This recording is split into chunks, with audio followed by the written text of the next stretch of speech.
ಎಲ್ಲಿಂದಲಾರು ಕಣಕ್ಕಿಳಿಸಲಿ. ಮೊನ್ನೆ ಮಾನ್ಯ ಮುಖ್ಯಮಂತ್ರಿಗಳ ಹೇಳಿಕೆ ನೋಡಿದೆ, 20 ಸ್ಥಾನವನ್ನು ಗೆಲ್ತೀವಿ ಅಂಥೇಳಿ. ಒಂದೇ ಇಡೀ ದೇಶದಲ್ಲ ಅಂತ ಅನ್ನೋದು ಅಷ್ಟೇ ನನ್ನ ಪ್ರಶ್ನೆ. ಕರ್ನಾಟಕದಲ್ಲಂತೂ ಇಲ್ಲ. ಯಾಕೆಂದರೆ ನೀವು ಹೋದ ಸರಿ 28ಕ್ಕೆ 28 ಒಂದೇ ಒಂದು ಸ್ಥಾನ ಬಿ ಜೆ ಪಿಗೆ ಬರಲ್ಲ ಅಂತ ಹೇಳಿದ್ರಿ. ನಿಮ್ಗೆ ಒಂದೊಂದು ಸ್ಥಾನ ಬಂತು.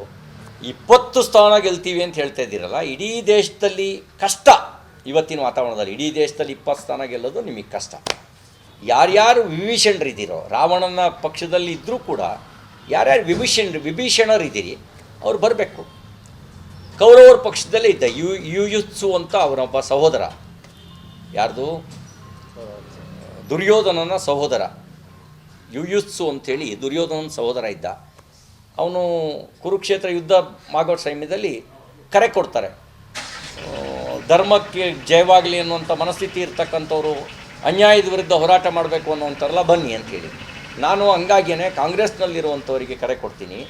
ದೇಶ ಬೇಕು ಅನ್ನೋರು, ಕಾಂಗ್ರೆಸ್ ಪಕ್ಷದ ರಾಜ್ಯ ಮಟ್ಟದ ಜವಾಬ್ದಾರಿ ಇರುವಂಥವರೇ ಅವ್ರು ನನ್ನ ಹತ್ರನೇ ಹೇಳಿದರು, ಸರ್ ನಮಗೂ ದೇಶಭಕ್ತಿ ಇದೆ ಸರ್, ದೇಶಕ್ಕೆ ಮೋದಿಯವರು ಇರಬೇಕು ಸರ್, ನಾವು ಸಪೋರ್ಟ್ ಮಾಡ್ತೀವಿ ಸರ್ ಕೇಂದ್ರದ ಲೋಕಸಭೆ ಎಲೆಕ್ಷನ್ ಬಂದಾಗ ಅಂತ ಹೇಳಿದರು.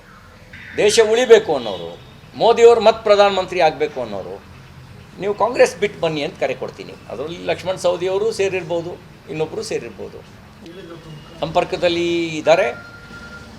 ಕೆಲವರು ಬಹಿರಂಗವಾಗಿ, ಕೆಲವರು ಅಂತರಂಗವಾಗಿ ಬೆಂಬಲ ಮಾಡ್ತಾರೆ.